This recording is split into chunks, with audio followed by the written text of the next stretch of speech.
오늘 함께 보실 말씀은 출애굽기 20장입니다. 출애굽기 20장 18절부터 24절까지 말씀을 한 절씩 교독하도록 하겠습니다. 출애굽기 20장 18절부터 24절까지 교독이 안 되겠네요. 저 혼자 읽겠습니다. 출애굽기 20장 18절입니다. 구약성경 113면에 있습니다. 출애굽기 20장 13절 18절부터 24절까지 말씀 한 절씩 제가 봉독하겠습니다. 무 백성이 우레와 번개와 나팔 소리와 산의 연기를 본지라 그들이 볼 때에 떨며 멀리 서서 모세에게 이르되 당신이 우리에게 말씀하소서 우리가 들으리이다. 하나님이 우리에게 말씀하지 말게 하소서 우리가 죽을까 하나이다. 모세가 백성에게 이르되 두려워하지 말라. 하나님의 임하심은 너희를 시험하고 너희를 경외하여 범죄하지 않게 하려 하심이라. 백성이 떨며 서 있고 모세는 하나님의 계신 흑암으로 가까이 가니라. 여호와께서 모세에게 이르시되 너는 이스라엘 자손에게 이와 같이 이르라. 내가 하늘로부터 너희에게 말하는 것을 너희 스스로 보았으니 너희는 나를 비겨서 은이나 금으로나 너희를 위하여 신상을 만들지 말고 내게 토단을 쌓고 그 위에 내 양과 소를 내 번제와 화목제를 드리라. 내가 내 이름을 기념하게 하는 모든 곳에서 내게 임하여 복을 주리라. 아멘.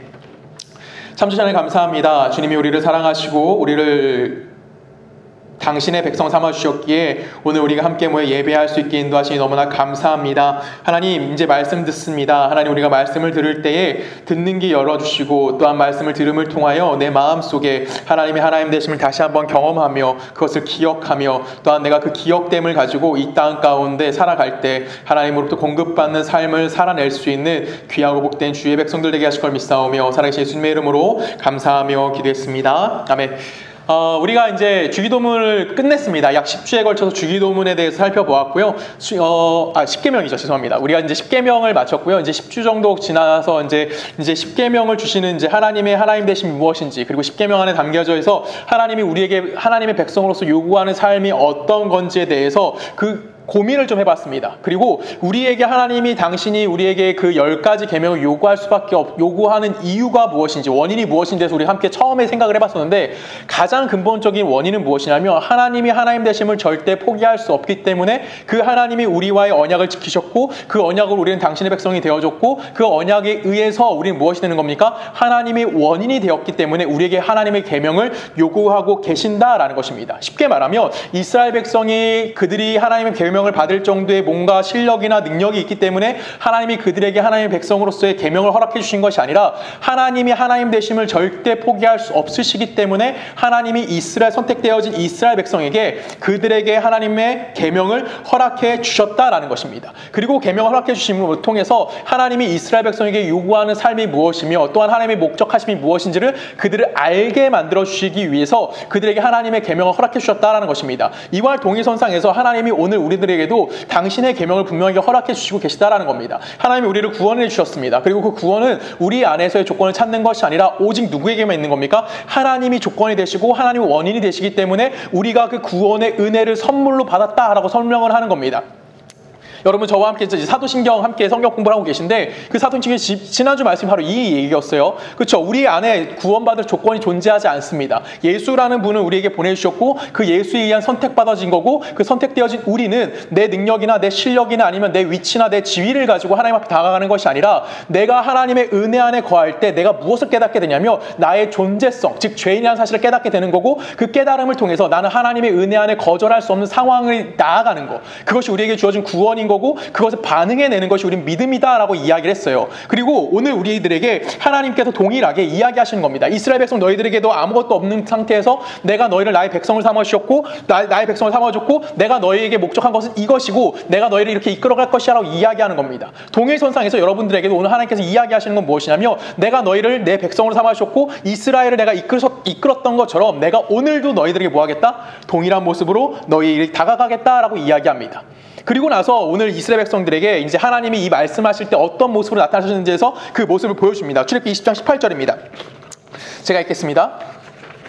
오늘 좀 말씀 읽을 게 많아요. 그래서 제가 오늘 여러분 드린 것 꼭 같이 보셨으면 좋겠어요. 출애굽기 20장 18절입니다. 무 백성이 우레와 번개와 나팔 소리와 산의 연기를 본지라 그들이 볼 때에 떨며 멀리 서서라고 합니다. 자, 지금 20장 18절에 보면은 지금 하나님이 어떤 모습으로 나타납니까? 우레, 번개, 나팔 소리 아니면 연기 이런 모습으로 지금 하나님이 나타나셨다라는 거예요. 하나님이 어떻게 눈에 보이는 어떠한 하나의 형태를 가지고 이스라엘 백성이 보여주신 것이 아니라 하나님이 뭘로 보여주셨으면 우레, 번개, 나팔 소리, 연기 같이 하나님의 그냥 어떤 건지 모르지만 그 어떠한 하나님의 위엄적인 모습을 보여주셨다는 겁니다. 왜 하나님께서는 지금 이스라엘에게 당신을 나타나시고 당신의 계명을 이스라엘 백성에 선포하시면서 왜 하나님이 어떠한 하나의 형태를 보여주시지 않고 뭐 했다고 나와 있냐면 하나의 위엄적인 모습을 보여줬다라고 나왔냐라는 것이죠. 그리고 그 모습을 바라본 이스라엘 백성이 지금 뭐라고 고백하고 있냐면 그들이 볼 때 떨며 멀리 서서라고 하셨어요. 지금 이스라엘 백성이 뭐하고 있는 거냐면 두려워하고 있다는 겁니다. 하나님의 그 위엄 앞에 이스라엘 자신이 얼마나 연약하고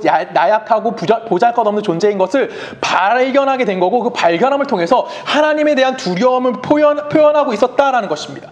왜 하나님께서는 이렇게 이스라엘 가운데 이렇게 위엄적인 모습으로 위엄을 가지신 모습으로 직접 강림을 하셨느냐라는 것이죠. 우리가 이거에서 오늘 고민해 볼 겁니다. 하나님께서 지금 이스라엘 백성에게 당신의 모습을 보여주셨어요. 근데 어떠한 눈에 보이는 형태가 아니라 어떠한 건 정확히 모르지만 우레, 번개 이런 걸로 상징되어지는 그런 그 위엄을 가지신 모습으로 이스라엘 백성이 나타나셨는데 이것은 기독교 시장에서 하나님이 우리 인간과 어떻게 차이점을 갖고 계신지에 대해서 분명히 보여주시는 겁니다. 하나님은 분명히 인격자로 우리들에게 다가오십니다. 그리고 우리를 억압하거나 우리를 강제하시는 분이 아니에요. 그럼에도 불구하고 하나님은 당신이 하나님 되심을 우리에게 알려주시기 위해서 우리와 동일한 인간의 모습으로 우리 인간의 그 이스라엘 백성이 보여주신 것이 아니라 이스라엘 백성들을 향해서 내가 너희와 다른 점이 무엇이고 너희와 구별된 존재성을 가지고 있음에 대해서 이야기하고 있다는 겁니다. 근데 우리 인간은 이 하나님의 구별되신 모습 가운데 항상 넘어지는 게 있어요. 그것이 무엇이냐면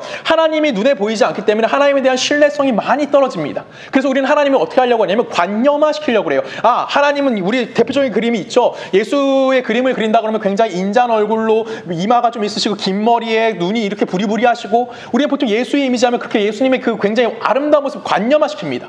그런데 우리가 그렇게 관념화시키는 것은 결론적으로 무슨 의미를 갖고 있냐면 내가 하나님을 뭐 하는 거예요? 구체화시키고자 하는 것은 하나님을 구체화함을 통해서 그 하나님을 방법론적으로 그 하나님에게 접근을 하려고 하는 모습이 우리들 가운데 보여주고 있음을 우리에게 이야기하는 것입니다. 우리가 지금 하나님을 어떻게 하고 있냐면 하나님의 눈에 보이는 어떠한 형태로 나타남을 통해서 그 하나님에 대해서 확증을 갖고자 하는 마음을 갖게 된다는 거예요. 그래서 하나님께서 이스라엘 백성에서 이렇게 말씀하세요. 20절 말씀 있습니다. 20장 22절입니다. 여호와께서 모세에게 이르시되 너는 이스라엘 자손에 이같이 이르라 내가 하늘로부터 너희에게 말하는 것을 너희 스스로 보았으니 너희는 나를 비겨서 은으로나 금으로나 너희를 위하여 신상을 만들지 말라라고 하십니다. 지금 하나님께서 뭐라고 말씀하시냐면 눈에 보이는 그 어떠한 것들로 나를 만들지 말라는 거. 은으로도 만들지 말고 금으로도 만들지 말고 신상을 만들지 말아야 함에 대해서 우리들에게 이야기해주고 있다라는 겁니다. 왜 하나님께서 당신을 왜 그 신상으로 만들지 말라고 했을까요? 우리가 이건 너무나 이제 많이 살펴봤기 때문에 여러분 다 기억하시리라 믿습니다. 하나님께서 지금 이스라엘 백성에게 무언가 눈에 보이는 형태를 만들지 말라라는 것은 너희들이 원하는 형태로 나를 만들지 말라고 했던 그 이유는 무엇이냐면 하나님을 뭐하라는 거예요? 인간의 생각, 인간의 제한된 생각 속에서 하나님을 제한시키지 말라라는 겁니다. 하나님을 내 생각의 범주 안에 가둬놓고 그 가둬준 상태에서 하나님은 이러한 분이십니다. 이러한 분이셔야 되고 꼭 이런 일을 하셔야 됩니다. 라는 그런 생각을 우리들 안에서 뭐 하지 말라는 거예요? 하지 말라는 거예요. 우리는 어떤 하나님 앞에 순종하는 거냐면 하나님은 당신이 하나님 되심을 포기하지 않으시고 이 세상을 경륜과 하나님의 섭리로 이끌어 가시는 그 하나님에게 순종할 수 있는 존재들입니다. 그런데 우리는 하나님께 뭘 요구하냐면 내가 만들어진 틀 안에 하나님을 가둡니다. 그리고 그 가둠을 통해서 뭘 요구하냐면 하나님 내가 내 필요를 위해서 당신이 이런 일을 해주셔야 됩니다. 오히려 반대가 되는 거예요. 인간의 제한된 생각과 제한된 이해 속에 하나님을 가두고 그 안에서만 일하길 원한다라고 하나님 앞에 요구하고 있다는 것이죠. 인간의 나약함이 이렇게 주어지는 거예요. 그래서 우리는 어떤 걸 놓치냐면 하나님의 하나님 되심을 너무나 많이 상실하게 됩니다. 그리고 내 머릿속만 이해되어지는 하나님만 믿으려고 하는 거고 내 머리로 이해할 수 있는 하나님만이 하나님이다라고 이야기하는 거예요. 인본주의적 세계관 안에서 인간이 이해하고 인간의 생각의 범주 안에서 이해되어지는 하나님. 그래서 많은 사람들이 이야기합니다. 예수는 사람의 모습으로 왔지만 그는 신이 아니다라고 얘기하는 사람이 있어요. 맞아요. 참 인간이다. 정말 좋은 사람이다. 아인슈타인이 대표적으로 이런 얘기를 했어요. 그렇죠? 정말 완벽한 인간이다. 근데 신에 대해서 인정하지 않는 거예요. 왜? 인간으로서 이해할 수 없는 범주이기 때문에. 그러면서 그 안에서 그가 했던 행동을 잘 따라가자라고 이야기합니다. 여러분, 이게 얼마나 무서운 얘기인지 아십니까? 인도에서도 그랬어요. 인도의 대표적인 간디라는 사람 있죠. 간디라는 사람이 요한복음을 엄청나게 읽습니다. 그리고 간디는 그 예수를 향해서 뭐라고 얘기합니까? 정말로 성인 중에 성인이라고 이야기하고 우리가 살아가야 될 삶은 예수가 보여준 삶을 살아야 된다고 간디가 이야기해요. 인간의 생각의 범주 내에서 예수가 나약하고 어리석고 불쌍한 사들에게 함께했던 삶을 우리도 그 범주 내에서 해야 된다고 스스로 이야기하는 거예요. 근데 우리가 잘 생각해보면 그리스도인이라는 것은 어떤 의미를 갖고 있냐면 내가 내 힘과 내 존재성을 가지고 하나님을 찾아가는 것이 아니라 사람에게 대하는 것이 아니라 하나님이라는 존재성을 가지고 난 뭐 하는 거예요? 하나님이라는 존재성을 가진 자로서 그 존재성에 의해서 내가 어쩔 수 없이 다른 사람에게 하나님을 드러내줄 수밖에 없는 존재라는 겁니다. 이것이 그리스도인인 거고 이것을 인정하느냐 인정하지 못하느냐부터 우리의 시작점이 달라지는 거예요. 내가 예수를 믿었다라고 이야기하는 거, 내가 하나님을 알고 있다라고 이야기하는 거, 내가 성령님이 내 안에 거하고 있다라고 이야기할 수 있는 것은 내 안에 이제 무엇이 존재하지 않는 거예요? 조성을이라는 자아가 존재하는 것이 아니라 이 안에 누가 존재한다고 고백하는 거냐면 예수가 살고 있음을 고백하는 거고 예수가 살아있음을 통해서 나는 그 길을 갈 수밖에 없다라는 거예요. 왜? 그 예수가 내 안에서 작용하는 거고 그 예수의 힘을 얻어서 나는 살아갈 수밖에 없는 존재에 대해서 이야기하는 겁니다. 즉 내가 하나님의 말씀에 순종한다. 내가 하나님의 뜻대로 살아간다. 내가 하나님을 따라간다. 내가 예수를 따라간다라는 것은 내 안에 누가 존재한다는 걸 인정하는 거예요. 예수 그리스도가 존재하고 있기 때문에 내가 그 일을 할 수 있습니다라고 이야기하는 거예요. 근데 우리는 끊임없이 뭐만 하냐면 내 머리로 이해할 수 있는 예수만 찾습니다. 내 머리로 이해할 수 있는 하나님의 능력을 찾는 거고 내 머리로 이해할 수 있는 성령의 내주되심을 이야기하려고 그래요. 그래서 우리는 뭘 놓치는 겁니까? 하나님의 일하심과 하나님의 섭리를 놓치는 거예요. 그래서 하나님이 이스라엘 백성에서 똑같이 말씀하십니다. 20장 24절입니다. 내가 토단을 쌓고 그 위에 내 양과 소로 내 번제와 화목제를 드리라. 내가 내 이름을 기념하게 하는 모든 곳에서 내게 임하여 복을 주리라 라고 합니다. 지금 하나님께서 뭐라고 말씀하시냐면 내가 토단을 쌓고 해요. 토단은 뭐죠? 그냥 말 그대로 제단입니다. 그거에 뭘 이루느냐? 양과 소와 내 번제와 화목제를 드리래요. 그러니까 하나님께 제단을 쌓으라는 거예요. 이 제단을 쌓음을 통해서 어떤 일을 하시겠다며 하나님께서 뭐예요? 내 이름을 기념하는 모든 곳에 내가 임하겠다라는 거예요. 그러니까 하나님께서 하늘로부터 임하시겠다는데 임하겠다라고 이야기하시는 겁니다. 자, 먼저 하나님께 제단을 쌓으라고 이야기해요. 그리고 나서 하나님께서 임하신다라고 이야기하는데 그 임하시는 곳이 어디냐라는 개념을 화를 좀 시킬 필요가 있습니다. 먼저 하나님께 임하시는 곳은 우리는 흔히 말하는 하늘이란 개념이에요. 그렇죠? 왜 하나님께서는 하늘로부터 임하신다라는 표현을 우리들에게 이야기하실까요? 하나님이 왜 하늘에 계신다라고 이야기할까요? 우리 주기도문 할 때 하늘에 계신 우리 아버지여 이름이 거룩히 여김을 받으시오며 라는 부분이 있습니다. 그렇죠? 왜 하늘에 계신 우리 아버지여라는 개념이 갖고 있는 의미가 뭐라고 말씀드렸습니까? 하늘에 계신 하나님은 어떤 분이에요? 초월적 능력을 갖고 계신 분입니다. 우리를 구원해내기 위해서 인간의 모습을 가지고 계신 분이 아니라 초월자 되신 하나님에 대해서 이야기하는 거예요. 그리고 그 하나님이 어떻게 됐다고요? 내주하신다라고 이야기하는 거예요. 그래서 기독론이 다른 이신론과 다른 거예요. 왜? 초월적인 존재가 존재하고 인간의 삶에 개입하지 않으시는 것이 아니라 초월적인 존재가 인간의 삶에 개입하시는 게 기독론이에요. 그래서 우리는 뭐 하는 겁니까? 그 초월적인 존재가 우리 삶에 개입하심을 통해서 우리 안에서 작용하시고 그 작용함을 통해서 우리가 뭐 하는 겁니까? 구원에 이르도록 만들어주겠다라고 하나님께서 우리들에게 이야기해 주는 거예요. 즉 초월성을 갖고 계신 하나님께서 그 내재성을 가지고 우리들 가운데 다가오신다는 거죠. 즉 하늘로부터 임한다라는 그 개념은 하나님이 어떤 존재라는 겁니까? 초월적인 존재가 되어주신다라는 거예요. 그리고 그 초월성은 뭘 우리에게 공급해 준 거냐면 우리가 필요로 하는 거, 우리가 요구로 하는 거, 내 삶에 공급되어지는 그 모든 만족들은 다 누구로부터 올 수 있다? 하나님이 원인이 되시고 하나님의 이유가 되심을 통해서 우리들에게 공급해 줄 수 있는 분임에 대해서 우리들에게 설명해 주는 것이 무엇이냐면 바로 하늘에서부터 임하시는 분이라는 겁니다. 그리고 하나님이 뭐라고 말씀하십니까? 토단을 쌓으라고 했는데 그 토단이 뭘 얘기합니까? 내가 내 이름으로 내 이름을 기념하게 하는 모든 곳이라고 이야기합니다. 내가 내 이름으로 기념하는 모든 곳이라고 하면 우리는 대표적으로 떠오르는 곳이 있죠. 그것이 어디입니까? 바로 성전입니다. 오늘날로 이야기하면 뭐라고 얘기할 수 있을까요? 교회다라고 이야기할 수 있어요. 그러면 여기서 말하는 것이 지금 내 이름으로 기념되어지는 모든 곳이라는 것은 그럼 건물로서의 성전을 이야기하는 거냐? 아니면 하나님이 우리들에게 요구하는 하나님 되심이 선포되어지는 장소 아니면 뭐라고 그럴까요? 하나님의 임재를 상징할 수 있는 곳? 아니면 또 뭐가 있을까요? 제일 쉬운 말로 하나님을 인정하고 살고 있는 바로 우리들, 신앙 고백 위에 임하시는 거냐라는 근본적인 질문을 여러분이 해보아야 될 필요성이 있습니다.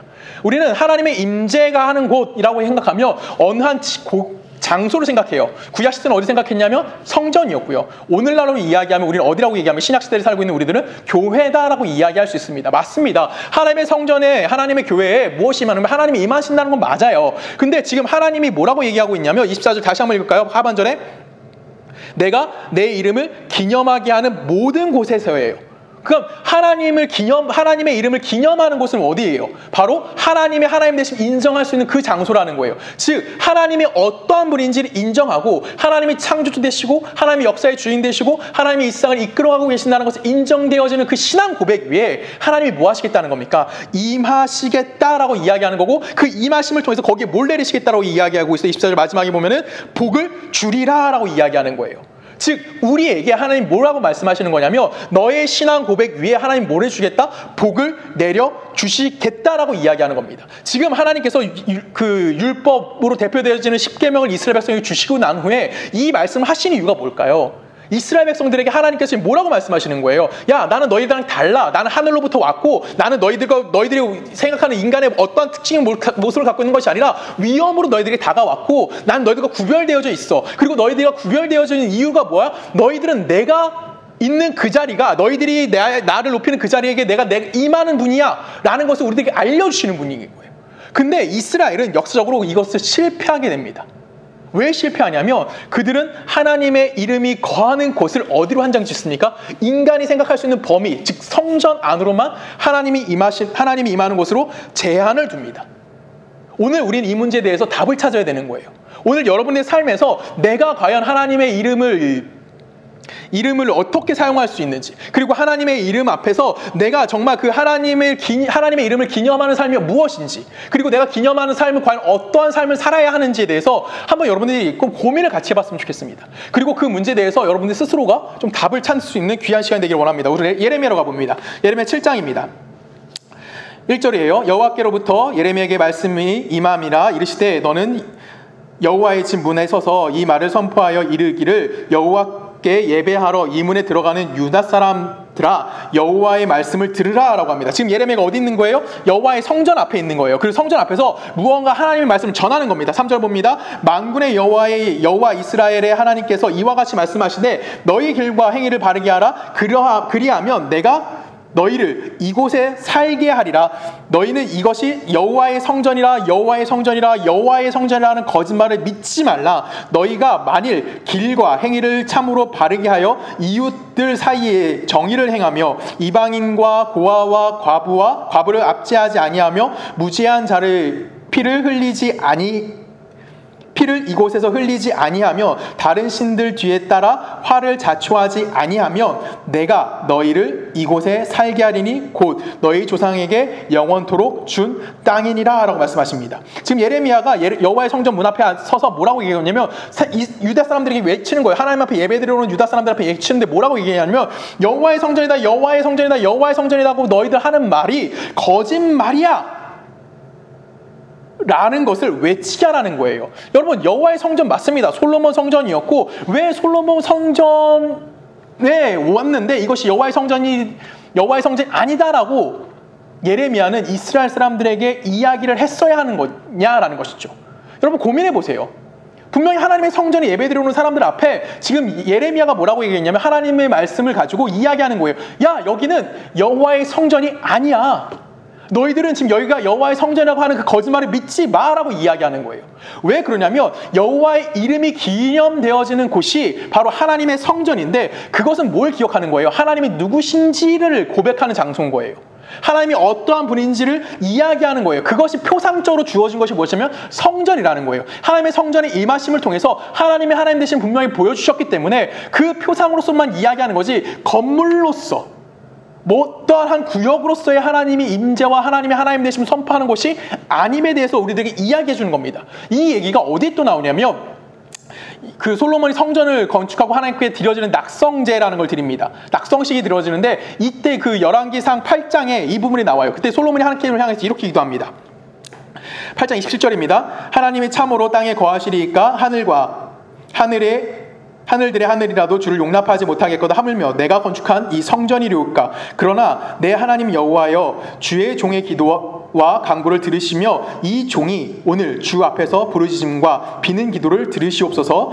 주께서 전에 말씀하시기를 내 이름이 거기에 있으리라 하는 곳 이 성전을 향하여 주의 눈이 주야로 보시오며 주의 종이 이곳을 향하여 비는 기도를 들으시옵소서. 주의 종과 주의 백성 이스라엘이 이곳을 향하여 기도할 때에는 주는 그 간구를 들으시되 주께서 계신 곳 하늘에서 들으시사 사하여 주옵소서. 지금 이 얘기가 성전 낙성식에서 반복되어지면서 등장을 하게 돼요. 근데 먼저 27절에 보면은 지금 뭐라고 얘기하고 있어요? 참으로 땅에 거하실 수 있습니까? 하늘과 하늘들이 하늘이라도 주를 용납하지 못하겠는데 내가 지은 이 성전에 하나님을 가둘 수 없다라는 거예요. 즉 여호와의 이름이 기념되어지는 곳은 뭐라고 얘기하는 거냐면 이 성전이 아니라 하나님이 누구신지에 대해서 고백되어지는 뭐예요? 그 신앙 고백이다라는 거예요. 성전 안에 하나님을 가두는 것은 불가능하다라고 이야기하는 거예요. 그 안에서 하나님의 이름을 이야기하는 것이 아니라 성전은 뭘 상징하는 거냐면 하나님의 이름이 기념되어져야 함에 대해서 이야기하는 어느 하나의 표상에 지나지 않는다라는 겁니다. 즉 성전을 향하여라고 얘기하고 있어요. 성전을 향하는 건 성전에 계신 하나님이 아니라 성전으로 상징되어지는 하나님의 하나님 되심에 대한 신앙 고백이라는 거예요. 그 신앙 고백을 향하는 곳이 어디라는 거예요? 건물로서 보이는 성전, 즉 하나님의 이름이 기념되어지는 그 장소적 그 대표성을 가지고 있는 곳이 성전이다라고 이야기하는 거예요. 이게 솔로몬 성전이 갖고 있는 의미예요. 그러면 솔로몬 성전이 중요한 것이 아니라 그 성전을 통해서 기념되어지는 하나님의 이름, 그리고 그 하나님의 이름이 기념되어지는 어떤 곳이든지 그곳을 뭘 할 수 있다는 거예요? 하나님이 임하시는 경험할 수 있는 거고 그 경험함을 통해서 뭘 하는 겁니까? 하나님의 복주심을 알 수 있게 되어진다는 겁니다. 이것을 여러분들이 기도하셔야 돼요. 그래서 성전을 향하여 기도한다는 것은 내가 멀리 떨어져 있지만 성전을 찾아왔을 때 내 마음에 가졌던 그 하나님의 이름을 높이고자 하는 마음, 그 신앙 고백 위에 뭐가 있다라는 거예요? 그곳에 하나님의 하나님 되심이 있다라는 겁니다. 그 신앙 고백이 근거가 되어져서 내가 성전에서 기도할 수 있다고 이야기하는 거예요. 적들이 쳐들어서 내가 성전에서 기도하면 적을 물리치시는 거예요. 왜? 내가 하나님의 하나님 되심 믿기 때문에 내가 있는 그 자리가 뭐가 되는 겁니까? 바로 하나님의 복이 임하는 자리가 된다라는 거예요. 내가 성전에 가서 기도할 때, 내가 범죄 성전에 가서 기도할 때 하나님, 나는 어쩔 수 없는 죄인입니다. 근데 내가 당신을 향한 그 신앙의 고백을 통하여 당신의 하나님 되심을 통하여 내가 지금 이 시간 다시 한번 하나님께 뭐합니다? 기도합니다. 하나님, 내 죄를 용서해 주십시오. 그 성전에 계신 하나님입니까? 아니죠. 지금도 나와 함께하고 계시는 그 하나님에 근거하겠다라는 겁니다. 그것이 대표적으로 뭘 들어주는 겁니까? 하나님의 성전이라는 이름으로 갖게 되어진다라는 거예요. 근데 이스라엘 백성들이 거기에 뭐 합니까? 실패합니다. 이스라엘 백성은 내가 성전을 소유했기 때문에 이미 나는 이 성전만 있으면 하나님이 나와 함께하고 있는 거고, 이 성전만 있으면 모든 신앙생활, 그러니까 이 성전에 찾아와서 내가 예배드리는 예배드리는 형태가 내 신앙생활의 모든 것을 대표할 수 있다라고 이야기하는 거예요. 근데 하나님은 그렇다고 얘기하지 않았어요. 4절에서 아까 뭐라고 말씀했어요? 여호와의 성전이라 하는 거짓말을 믿지 말라라고 해요. 3절에서 너의 길과 행위를 바르게 하라. 길과 행위를 참으로 바르게 하여 이웃들 사이에 정의를 행하라. 그 다음에 뭐 하래요? 이방인과 고아와 과부를 압제하지 말고 무지한 자의 피를 이곳에 흘리지 말라라는 거예요. 즉 하나님이 뭘 하는 거예요? 하나님의 공의와 우리가 이스라엘 백성이 해야 되는 건 뭐냐면 하나님의 공의와 하나님의 정의와 하나님의 인애를 실천하는 삶을 사는 거지, 성전에 와서 예배드리지 말라고 이야기하는 것이 아니에요. 즉 우리가 지금까지 봤던 십계명에 나왔던 이 모든 것들, 하나님이 어떠하신 분인지, 그리고 하나님 우리에게 무슨 삶을 요구하시는지를 그 요구하는 모든 삶이 어디 담겨져 있다는 거예요? 십계명에 담겨져 있는 거고, 그것이 건물로서 가지는 성전이 아니라 우리가 하나님의 백성이다라고 우리 안에 담겨져서 우리가 고백되어진다는 거예요. 단순히 건물을 갖고 있기 때문에 나는 하나님 앞에 이걸 지었어, 그러니까 나는 하나님의 백성이야, 이런 소리 하지 말라라고 우리들에게 이야기하는 겁니다. 8절 말씀 읽습니다. 보라, 너희의 무익한 거짓말을 의존하는도다. 너희가 도적질하며 살인하며 간음하며 거짓 맹세하여 바알에게 분향하며 너희가 알지 못하는 다른 신을 따르면서 내 이름을 일컬음을 받는 이 집에 들어와서 내 앞에 서서 말하기를 우리가 구원을 얻었나이다 하느냐 이는 이 모든 가증한 일을 행하려 함이로다. 내 이름으로 일컬음을 받는 이 집이 너희 눈에는 도둑의 소굴을 보이느냐. 보라, 나 곧 내가 이것을 보았노라. 여호와의 말씀이니라 라고 고백합니다. 지금 하나님께서 우리들에게 뭐라고 말씀하시고 계시는 거, 하나님이 이스라엘 백성을 향해서 뭐라고 얘기하고 있냐면 10계명의 구체적인 내용들 다 얘기합니다. 너희가 무익한 거짓말을 의지했고 도적질했고 살인했고 간음했고 거짓 맹세했고 그것이 어디까지 갔대요? 이방신 바알에게 분향하며 너희가 알지 못해 다른 신을 따르며 라고 표현합니다. 지금 결론적으로 어디까지 갔다는 거예요? 너희들이 지금 내가 너희들에게 줬던 10계명의 모든 계명을 어겼어. 근데 그 계명은 어디까지 갔다고요? 우상 숭배까지 갔다라고 이야기하는 겁니다. 즉 우상 숭배를 했다는 건 뭐예요? 내가 어떤 존재가 됐다라고 얘기하는 겁니까?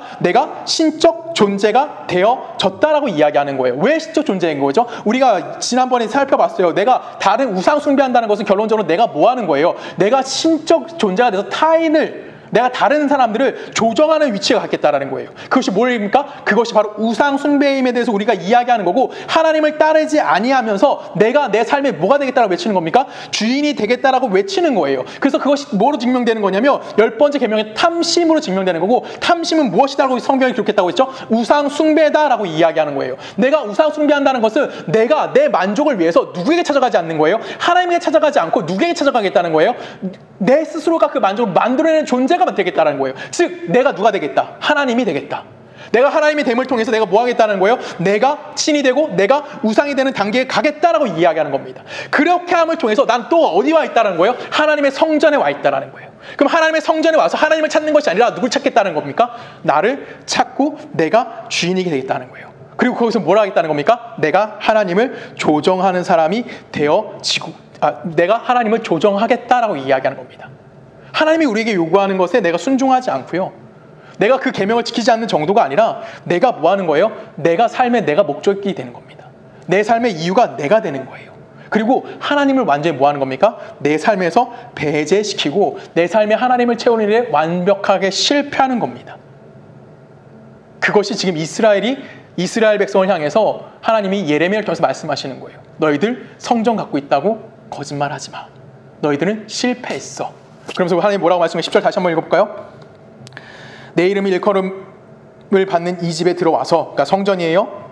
하나님이 하나님 되심 인정하는 그 자리에서 내 앞에 서서 말하기를 우리가 구원을 얻었나이다 하느냐? 너희들 구원 얻지 못했다라고 말씀하시는 거고, 이는 이 모든 가증한 일을 행하려 함이로다. 너희들이 그 일을 했대요. 근데 그것이 뭐냐고 얘기합니까? 내 이름을 일컬음을 받는 이 집이 너희 눈에는 도둑의 수골로 보이느냐? 탐심이 너희들 내가 남의 걸 갈취하고자 하는 거, 내가 그럼을 통해서 내가 하나님이 되고자 하는 거, 그 자리에 너희들이 있다라는 거 오늘 하나님이 이스라엘 백성을 향해서 이야기하는 거예요. 성전을 가졌다고, 그들이 하나님의 임재를 상징하는 그 어떤 걸 가졌다고 그것이 뭐하지 않느라고요? 구원받았다고 외치지 말라라는 거예요. 지금 너희들이 원하는 일을 하기 위해서 하나님을 도구화했다라는 겁니다. 그것 지금 성경은 뭐라고 표현하고 있어요? 도둑의 소굴로 만들어버리는지, 즉 너희들이 뭐가 됐다라는 겁니까? 도둑이 됐다라는 거예요. 하나님의 성전이 도둑의 소굴이 됐고 그 소굴에 들어와 있는 사람이 누구예요? 우리예요. 그리고 이스라엘과 우리를 향해서 하나님 뭐라고 말씀하십니까? 너희는 도둑이다 라고 이야기하는 거예요. 하나님의 전에 들어와서 하나님을 부르지 않고요, 하나님의 전에 들어와서 우리는 내 마음의 원을 부르짖는 거예요. 이것이 필요합니다. 그때 하나님 우리에게 뭐라고 말씀하십니까? 야, 왜 나한테 와서 이걸 찾아? 왜 세상의 것을 여기 와서 얘기해? 왜 나한테 기도해? 라고 말씀하시는 거예요. 예레미야 계속 읽어볼까요? 7장 22절입니다. 너희는 내 처음으로 내 이름을 둔 처소 실로에 가서 내 백성 이스라엘의 악에 대하여 내가 어떻게 행하였는지 보라 라고 말씀하십니다.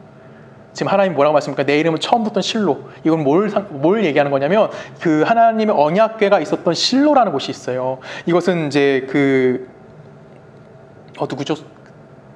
그 사무엘 시대 때 있었던 일인데, 이거를 우리가 좀 사무엘상을 가서 좀 살펴보도록 하겠습니다. 먼저 배경은 이거예요. 사무엘은 그 어느 시대의 마지막 사람이냐면, 이스라엘이 가장 악했던 시대가 언제냐라고 하면 사사 시대입니다.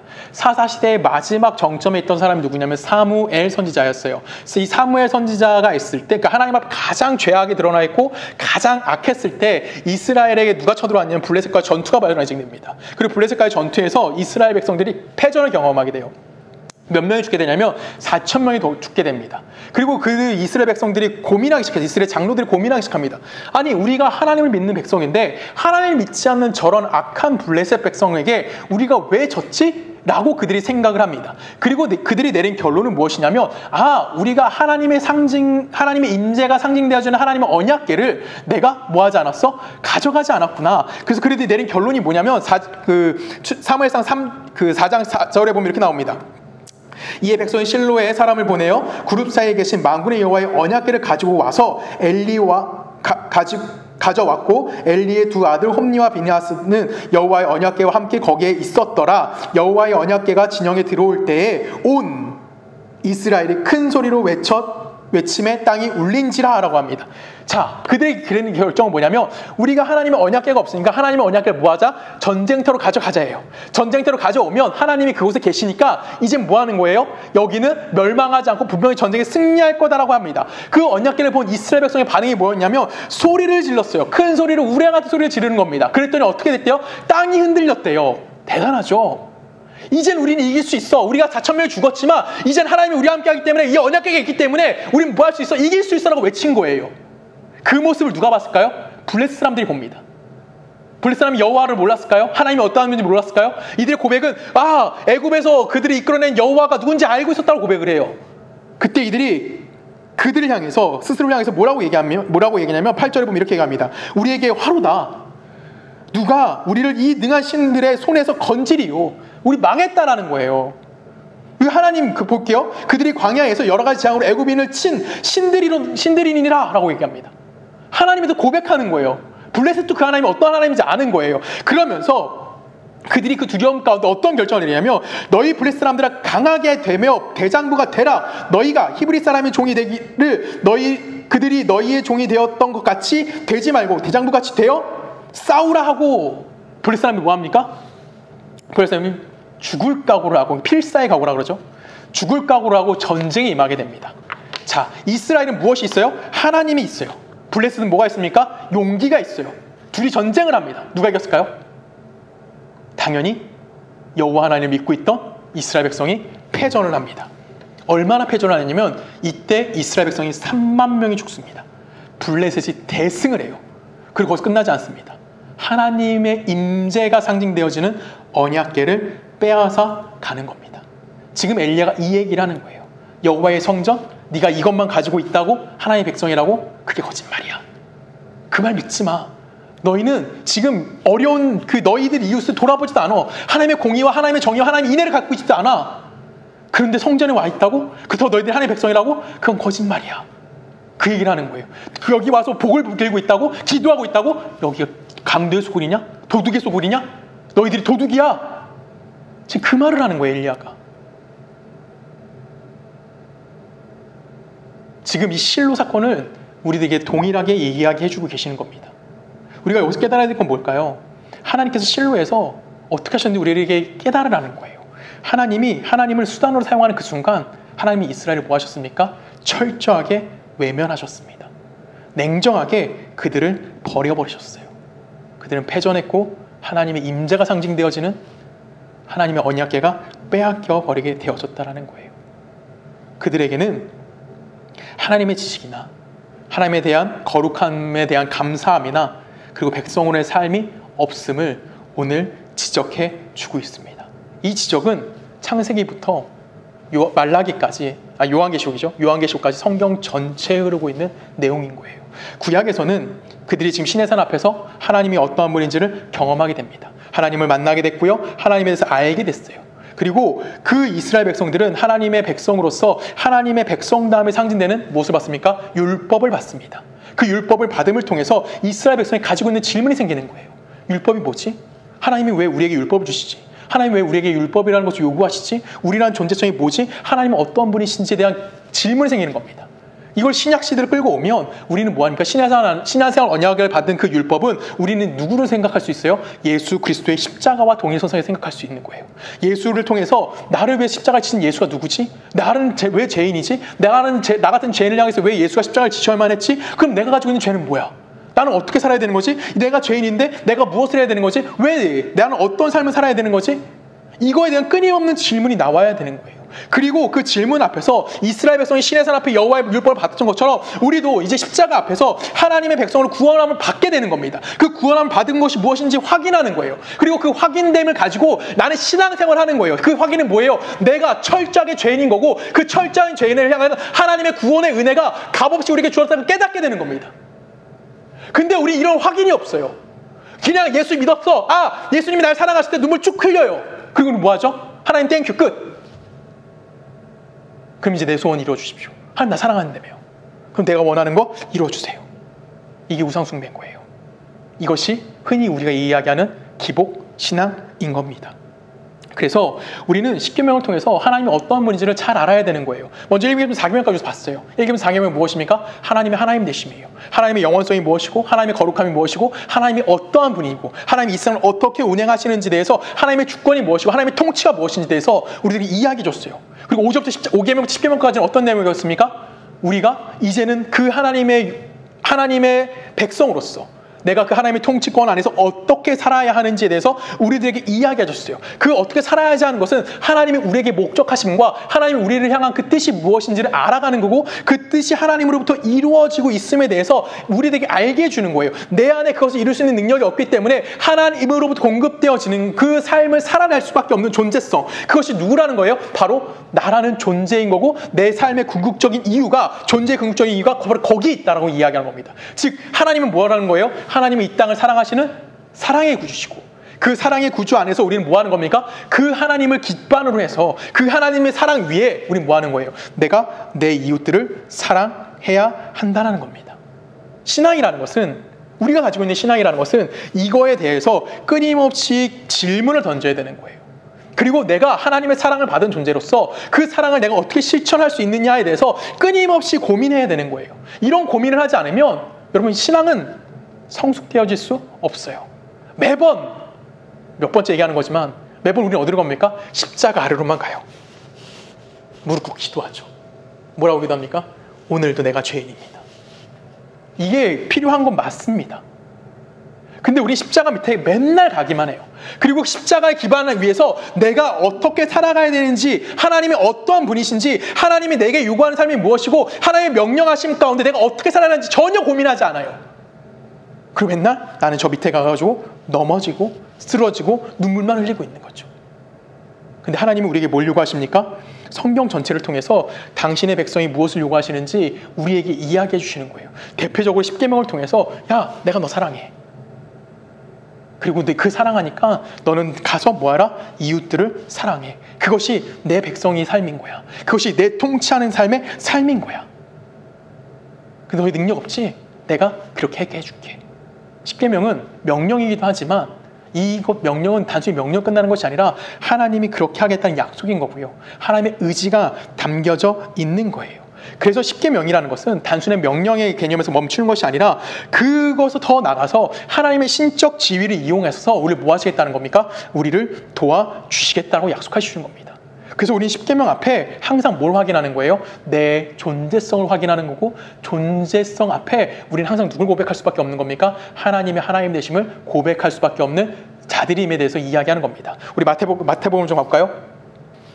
마태복음 21장 12절. 예수께서 성전에 들어가사 성전 안에서 매매하는 모든 사람들 쫓아내시거든 돈 바꾸는 사람들의 상과 비둘기 파는 사람들의 의자를 둘러 엎으시고 그들에게 이르시되 기록된 바 내 집은 기도하는 집이라 일컬음을 받으리라 하였거늘 너희가 강도의 소굴을 만들었도다 하시는도다. 자, 이거 아까 읽었던 예레미야 7장 11절에 나왔던 내용을 그대로 예수님이 다시 한번 인용하고 계시는 겁니다. 내 집은 뭐 하는 집이래요? 기도하는 집이다 라고 하면서 너희들이 뭘 만들었대요? 강도의 소굴을 만들었다 라고 이야기하는 거예요. 지금 내 집은 뭐라는 거예요? 내 집은 내 이름을 기념하는 곳이다라고 이야기하는 거고, 그 기념하는 것 하나님이 누구이시고 그 하나님이 어떠한 분인지에 대한 내 신앙 고백이 이루어져야 되는 거고, 그 고백을 기반으로 해서 내가 하나님 앞에 나와 있는 거고, 하나님 앞에 나옴을 통해서 내가 뭐 하는 거예요? 기도할 수 있는 거고 복을 받을 수 있는 곳임에 대해서 이야기하는 겁니다. 장소를 얘기하는 것이 아니라. 근데 너희들은 그곳에 뭘 만들었다고요? 강도의 소굴을 만들었다고 합니다. 이걸 요한복음 가운데 예수님이 또 하면 이렇게 말씀하십니다. 요한복음 2장이에요. 유대인의 유월절이 가까워지자 예수께서 예루살렘에 올라가셨더니 성전 안에 소와 양과 비둘기 파는 사람들과 돈 바꾸는 사람들이 앉아 있는 것을 보시고 노끈과 채찍을 만드사 양이나 소를 다 성전에서 쫓아내시고 돈 바꾸는 사람들이 돈 쏟으시며 상을 엎으시고 비둘기 사는 사람들을 이르시되 이것이 여기서 가져가라. 내 아버지의 집으로 장사하는 집으로 만들지 말라 하시니 이에 제자들이 성경 말씀에 주의 전을 삼하니 열심히 나를 삼키리라 한 것을 기억하였더라. 이에 유대인들이 대답하여 예수께 말하기를 내가 이런 일을 행하는 무슨 표적을 우리에게 보이겠느냐. 예수께서 대답하여 이르시되 너희가 이 성전을 헐라 내가 사흘 동안에 일으키리라. 유대인이 이르되 이 성전 40년 동안 지었거늘 내가 3일 동안에 일으키겠느냐 하더라. 그러나 예수는 성전된 자기 육체를 가리켜 말씀하신 것이라. 죽은 자 가운데 살아나신 후에야 제자들이 이 말씀하신 것을 기억하여 성경과 예수께서 하신 말씀을 믿었더라 라고 기록합니다. 지금 예수님이 자기를 뭐라고 표현합니까? 내가 곧 성전이다 라고 이야기합니다. 예수님이 뭐라고 얘기하는 겁니까? 성전이다 라고 이야기하는 거예요. 예수님이 우리를 구원하러 오셨고 우리의 죄를 대속해 주셨습니다. 그리고 그것을 통해서 가지고 있는 의미는 엄청나게 큰 거예요. 단순히 우리의 구원자 되셨어 라고 끝나는 것이 아니라 그 안에는 하나님이 어떠한 분이신지에 대해서 우리에게 알게 하시는 거예요. 지금 이스라엘 백성에게 하나님께 십계명을 통해서 하나님의 거룩하심과 하나님의 하나님 되심과 하나님의 자비하심과 하나님의 은혜가 무엇인지 알게 하셨던 것처럼 우리는 예수 그리스도를 통해서 뭘 알게 하시는 겁니까? 하나님이 어떠한 분인지 알게 하시는 거고 하나님이 가지고 있는 성품이 무엇이고 그 성품 안에서 우리가 하나님으로 받은 사랑이 무엇인지 이야기해 주시는 거예요. 그리고 너희가 받은 그 사랑 뭐라? 실천해야 한다라고 이야기하는 겁니다. 그래서 예수님이 항상 하셨던 말씀이 뭐예요? 가장 큰 계명이 뭐다? 하나님을 사랑하고 이웃을 사랑하라라고 이야기하신 거고 그렇게 하는 것이 우리에게 무엇이다라고 얘기하는 겁니까? 그것이 너희들의 복이다라고 얘기하는 거예요. 근데 우리 안엔 그렇게 할 실력이 그렇게 할 능력이 존재하지 않아요. 그래서 이 명령은 하나님의 약속이 되는 겁니다. 내가 너희들에게 그렇게 확인해 줄게. 이스라엘 백성에게는 십계명을 통해서 그렇게 말씀하신 거고요. 오늘 우리들에게는 예수 그리스도를 통해서 확인되는 겁니다. 성전된 자신의 육신 예수가 죽으심으로 말미암아 하나님과 끊어졌던 우리가 이제 우리가 누굴 기념할 수 있게 됩니까? 예수를 통해서 하나님을 기념할 수 있는 자들이 되어진 거예요. 우리가 이제는 하나님을 기념할 수 없었던 우리들이 예수라는 공간을 통해서 예수님을 통해 공간이라는 말은 좀 그렇지만 예수를 통해서 그 일을 하시는 거예요. 예수님이 뭐가 되신 겁니까? 하나님의 거룩한 성전이 된 거고 진정한 성전이 되셔주는 거예요. 그래서 우리가 예수를 통해서만 뭘 할 수 있는 거예요? 하나님의 이름을 기념할 수 있게 되어진 겁니다. 요한복음 14장 6절 가볼까요?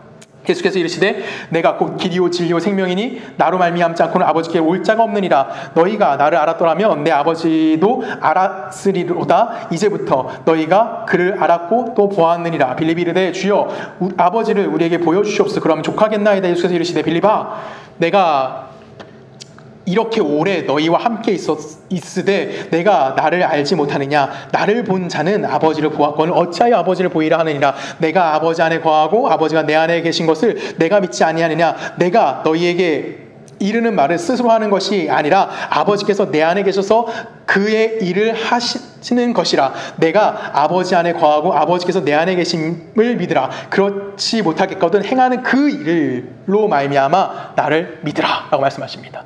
지금 예수께서 뭐라고 얘기했어요? 내가 아버지께 갈 수 있는 유일한 길이야.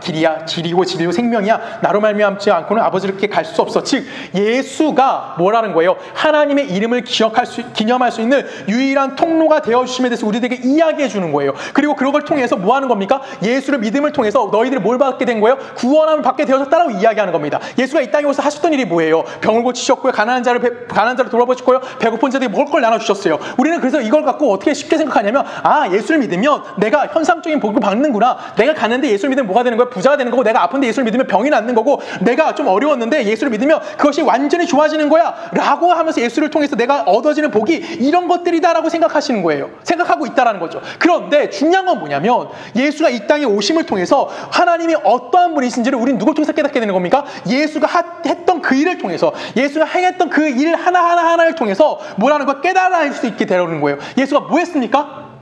하나님의 사랑을 가지고 이웃을 사랑했던 거예요. 이것이 바로 뭐냐면, 예수가 했던 것이 뭐냐면 이웃을 내 몸같이 사랑하셨다는 거예요. 성부 하나님께서 그렇게 하셨고요. 그 성부 하나님 안에 있는 예수가 뭐 하신 거예요? 그 성자 하나님이 예수 그리스도를 통해 증명되어지는 겁니다. 이것이 9절에서 예수님 빌립을 향해서 이렇게 얘기하죠. 빌립아, 네가 나와 그렇게 오래 있었는데 어떻게 하나님을 보여달라고 하니? 내가 했던 일을 봐. 11절에 보면 뭡니까? 내 안에 계심을 믿으라 그렇지 못하겠거든. 하나님 내 안에 계심을 믿으라 그렇지 못하겠거든. 행하는 그 일로 말미암아 뭐하라? 나를 믿으라 라고 이야기합니다. 이거는 단순히 도덕적인 문제가 아니에요. 윤리성이나 아니면 이런 사회 현상적인 이야기를 하는 것이 아닙니다. 예수를 통해서 우리가 뭘 하는 거예요? 우리에게 요구되어지는 것. 예수의 삶을 통해서 증명되어지 뭘 보라는 겁니까? 선행이에요? 아니죠. 드러난 하나님을 보아야 한다는 겁니다. 12절에 그래서 뭐라고 얘기합니까? 내가 진실로 너에게 이르노니 나를 믿는 자는 내가 하는 일도 그도 할 것이요 또한 그보다 큰 일도 하리니 이는 내가 아버지께 감이라. 예수가 죽으심을 통해서 무엇이 이루어진다는 거예요? 성전된 사역이 이루어질 수 있다는 거예요. 그리고 우리는 그 예수의 성전됨을 통해서 뭐 하는 겁니까? 하나님 앞에 기도하는 거고 하나님 앞에 나아갈 수 있는 거고 하나님의 자녀된 자로서의 위치를 얻어낼 수 있었다라는 것이죠. 이것이 하나님이 요구하셨던 계명에서 드러난 하나님이 어떠한 분이시면서 동시에 하나님의 그분의 자녀를 부르심을 통해서 어떠한 것을 우리들에게 요구하시는지, 당신을 닮아갈 수밖에 없는 자녀로서 우리를 불러내신 것이 이스라엘 백성에게는 십계명이었던 거고요. 우리는 누가 되는 겁니까? 예수 그리스도가 되어지는 겁니다. 그 하나님을 닮아갈 수 있는 것은 우리 안에 있는 실력이 아니에요. 우리는 못합니다. 오직 누구만 가능합니까? 예수가 오셔서 우리의 죄를 용서해 주셨고 우리를 구원해 주셨고 예수로 말미암아 우리가 하나님의 백성으로서 하나님의 자녀로서 새롭게 지음을 받은 거예요. 그것이 누가 한 일입니까? 예수가 하신 일인 거고요. 우리가 그 일을 할 수 있다라고 우리들에게 이야기하시는 겁니다. 그 예수로 인해서 이제는 내가 하나님의 자녀로서 살아갈 수 있음에 대해서 이야기하는 거예요. 이거는 예수가 우리에게 베풀어준 기적에 관련된 이야기가 아닙니다. 이건 무엇입니까? 하나님을 아버지라고 부르는 우리의 지위인 거고 우리의 위치인 거고 우리의 권세인 거예요. 요한복음 14장으로 가볼까요? 계속해서 읽을게요. 13절입니다. 너희가 내 이름으로 무엇을 구하든지 내가 행하리니 이는 아버지로 하여금 아들로 말미암아 영광을 받으시게 하려 함이라. 내 이름으로 무엇이든지 내게 구하면 내가 행하리라. 이해 가시죠? 이제 이 말씀이 지금 뭐라고 얘기하시냐면 하나님의 이름을 기념하는 것은 우리 안에 불가능하다는 거예요. 내가 가지고 있는 지식으로는 가능하지 않다라는 거예요. 왜냐하면 우리는 죄의 종이기 때문에 그렇습니다. 그래서 우리는 끊임없이 실패하는 거예요. 예레미야 7장에서 여호와의 성전이라고 하는 그 거짓말 속에서 이스라엘 백성이 실패했던 것처럼 우리도 실패한 거예요. 그래서 예수님이 이 땅에 오셔서 무엇을 하셨는가? 그것이 무엇이에요? 바로 하나님의 이름을 기념할 수 있게 하는 일을 우리들을 통해서 가능하게 해주신 거고 우리가 하나님을 아버지라고 부를 수 있게 된 거고 그것은 누굴 통해서만 가능한 겁니까? 예수를 통해서만 가능한 거고 그것을 통해서 우리는 뭐 할 수 있는 거예요? 하나님 앞에 기도할 수 있다는 겁니다. 그럼 내가 기도하는 모든 것들은 다 누구 안에서 이루어지는 겁니까? 하나님 안에서 이루어지는 거고 예수 그리스도의 능력 안에서 이루어지는 겁니다. 그럼 우리의 기도는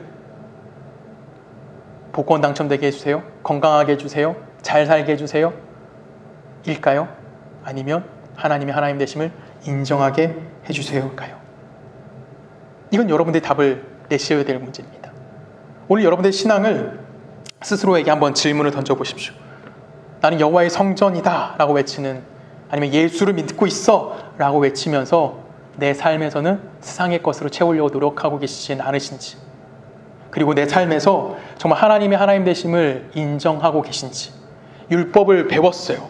십계명 10가지를 배웠어요. 나 외 다른 신을 섬기지 말라부터 탐내지 말라까지. 그것이 내 삶에서 과연 어떻게 비춰지고 있는지 여러분 스스로에게 한번 질문을 하셔야 되는 겁니다. 요한복음 15장을 가봅니다. 15장 9절입니다. 아버지께서 나를 사랑하신 것 같이 나도 너희를 사랑하였으니 나의 사랑 안에 거하라. 내가 아버지의 계명을 지켜 그의 사랑 안에 거하는 것 같이 너희도 내 계명을 지키며 내 사랑 안에 거하리라. 왜 계명을 지키라고 합니까? 계명을 지키는 준법이 아니에요. 뭘 깨닫는 겁니까? 하나님이 어떠하시는 분이고 하나님을 닮아가라는 거예요. 그 계명의 조건으로 뭘 주십니까? 우리에게 사랑이라는 걸 주시는 거예요. 그리고 그 사랑 안에서 뭐 하라는 거예요? 그것이 내가 복을 받을 수 있는 유일한 길임에 대해서 우리들에게 이야기하는 거예요. 쉽게 말하면 내가 계명을 지키는 것이 내가 가질 수 있는 가장 큰 복이라는 거죠. 쉬운 예로 부모를 공경하라고 합니다. 그렇죠? 그것이 복이라는 거예요. 부모를 공경하는 게 복이에요. 부모가 존경받을 만한지 아니면 공경받을 만한지 공경받지 못할 만한지의 상황은 2차적인 거 중요한 게 아니에요. 또 하나 생각해 볼까요? 싸우지 말아야 돼요. 그쵸? 용서하란 말을 많이 하잖아요. 내가 왜 용서해야 되죠? 싸워봤자 서로 피해만 봐요. 남는 건 상처밖에 없어요. 남을 이긴다고 여러분 행복하실 것 같아요? 아니에요. 또 누군가 날 공격합니다. 그래서 난 뭐 하라는 거예요? 용서하는 것이 복이라는 것을 인정하는 거예요. 그것이 뭐냐면 그것이 율법이고요. 그것이 선지자고요. 그것이 십자가인 겁니다. 여러분, 우리는 그 하나님의 사랑 안에 부름을 받은 자들인 거고 그 사랑 안에서만 우리가 뭐 할 수 있는 자들입니까? 살아낼 수 있는 자들인 겁니다. 예수님께서 여러분들을 뭐 하셨어요? 사랑하셨어요. 하나님의 계명을 어떻게 지켰다고요? 사랑 안에 거하는 거라고 이야기했어요. 하나님의 계명을 지키는 것은 하나님의 율법을 제시된 것은 하나님이 어떠한 분이신가를 증명하는 그 사랑이 무엇인지 아는 겁니다. 우리 고린도전서 1장 13장으로 가볼까요? 내가 사람의 방언과 천사의 말을 할지라도 사랑이 없으면 소리나는 구리와 울리는 꽹과리가 되고 내가 예언하는 능력이 있어 모든 비밀과 모든 지식을 알고 또 산을 옮길 만한 모든 믿음이 있을지라도 사랑이 없으면 내가 아무것도 아니오. 여러분, 사랑이 없으면 우리는 어떤 존재가 된다고요? 아무 존재가 되지 않는다라는 거예요. 존재성이 없다라는 겁니다. 그리스도인들의 가장 근본은 바로 사랑을 가지고 있는 거예요. 왜 그렇죠? 하나님이 사랑이십니다. 그리고 우리는 그 믿는 자로서, 하나님을 믿는 자로서 우리를 뭐 하신 겁니까? 사랑하신 거고 우리 역시 뭐가 되는 겁니까? 사랑이라는 존재를 갖는 거예요. 내가 그 사랑이 우리들 없으면 우리는 존재할 수 없는 겁니다. 그래서 우리의 모든 존재성은 뭐로부터 오는 겁니까? 사랑으로부터 오는 거예요. 사랑이 없는 지식은 죄가 되는 거고요. 사랑이 없는 능력은 자랑만 되는 거고 자기의 의만 남게 되는 겁니다. 우리 계속 고린도전서 읽고 볼까요? 4절입니다. 사랑은 오래 참고 사랑은 온유하며 시기하지 아니하며 사랑은 자랑하지 아니하고 교만하지 아니하며 불행하지 아니하며 자기의 유익을 구하지 아니하며 성내지 아니하며 악한 것을 생각하지 아니하며 불의를 기뻐하지 아니하며 진리와 함께 기뻐하고 모든 것을 참으며 모든 것을 믿으며 모든 것을 바라며 모든 것을 견디느니라. 이것이 여러분들의 요구되는 하나님의 백성의 삶이고 하나님이 우리에게 목적하시는 겁니다. 이 사랑이 예수 안에서 우리 안에서 확인되어지는 겁니다. 우리는 이 예수의 사랑이 없으면 아무것도 이야기할 수 없는 거고 이 예수의 사랑이 우리 안에 있다라는 것을 우리는 뭘 받았다고 하는 겁니까? 구원 받았다라고 이야기하는 겁니다. 우리 마지막으로 요한복음 15장 갑니다. 11절 내가 이것을 너에게 이름은 내 기쁨이 너희 안에 있어 너희 기쁨을 충만하게 하려 함이라. 내 계명은 곧 내가 너희를 사랑한 것 같이 너희도 서로 사랑하라 하는 이것이니라. 아멘이십니까? 기독교는 하나님이 우리를 어떻게 만드셨는지에 대한 답을 제공해 주는 겁니다. 그리고 우리 인생에 내가 누구인지에 대해서 정확하게 인식할 수 있는 거예요. 내가 예수가 존재하지 않았다면 하나님을 바라볼 수 없었고 하나님을 바라볼 수 없었던 나의 삶은 아담적 삶이라고 합니다. 그 삶은 내가 죽음을 향해 걸어가고 있는 삶이었어요. 근데 이제는 내가 예수를 통해서 뭘 하게 됐습니까? 하나님을 알게 된 거고 하나님의 이름을 기념할 수 있는 자가 되어졌어요. 그래서 그냥 단순하게 내가 이제 죽어서 천국 가는 삶이 사는 것이 아니라 내가 이 땅 가운데 하나님의 이름을 가지고 하나님의 이름을 기념하며 살아갈 수 있는 하나님의 이름을 내 신앙 고백 위에 올려놓을 수 있는 그 삶이 우리들에게 허락되어져 있다는 겁니다. 이것을 여러분들 잊지 않으셨으면 좋겠습니다. 내가 신앙생활 한다라는 거, 내가 예수를 믿는다라는 거는 하나님의 사랑이 내 안에 가득한 거고 내가 그 사랑을 가지고 이 세상을 살아가는 겁니다. 오늘 여러분 삶의 주변을 돌아보십시오. 여러분 주변에 하나님의 사랑이 가득한 겁니다. 그러면 여러분 주변은 무엇입니까? 바로 내가 함께 살아가야 될 모든 사람들인 것입니다. 그 사람들과 하나님의 사랑을 나눈 자들이 원합니다. 그 기쁨을 함께 나누기 원합니다. 그 기쁨과 또한 그 하나님으로 공급되어지는 승리의 삶이 무엇인지를 그들과 함께 나눌 수 있는 복된 여러분이 되기를 주님의 이름으로 부탁드립니다. 함께 기도하십니다. 사랑하신 아버지 하나님 감사합니다. 하나님은 우리에게 하나님의 하나님 되심을 허락해 주셨고 그 허락되심 가운데 우리는 하나님의 백성이 되어졌습니다. 이스라엘에게는 십계명이라는 율법을 허락하셔서 하나님의 하나님 되심과 어떻게 살아가야 되는지 하나님 목적하신 무엇이었고 하나님이 그 삶을 어떻게 이루실지를 보여주셨습니다. 오늘 우리에게는 예수 그리스도를 보내주셨고 예수를 통하여 우리가 하나님을 기념할 수 있는 자들이 되었습니다. 그리고 그 하나님의 사랑이 내 삶에 가득 채워졌습니다. 하나님, 이제는 내가 그 사랑을 가진 자로서 내가 십자가 아래에만 멈춰 있는 것이 아니라 그 사랑을 가지고 예수가 행했던 그 삶을, 예수가 살아갔던 그 삶을 동일하게 살아낼 수 있는 그런 우리 모두가 되어질 수 있도록 주님께서 함께하여 주시옵소서. 우리 청년들이 바로 그런 삶을 살기 원합니다. 나만을 위해서 허겁지겁 앞을 보고 살아가는 것이 아니라 나와 함께 더불어 살아가는 내 주변을 향하여 그리스도의 사랑으로 그들을 품어주고 그들을 이해하고 그들을 생각해내고 그들에게 기쁨을 나눌 수 있는 우리 모두가 되게 하실 걸 믿사오며 살아계신 예수님의 이름으로 감사하며 기도했습니다. 아멘. 주의 이름으로 하십니다. 하늘에 계신 우리 아버지여, 이름이 거룩히 받으시오며 나라가 임하시오며 뜻이 하늘에서 이루어진 것 같이 땅에서 이루어지이다. 오늘 우리에게 일용할 양식을 주시옵고 우리가 우리에게 죄 지은 자를 사하여 준 것 같이 우리의 죄를 사하여 주시옵고 우리를 시험에 들게 하지 마시옵고 다만 악에서 구하시옵소서. 대개 나라와 권세 영광이 아버지께 영원히 있사옵나이다. 아멘.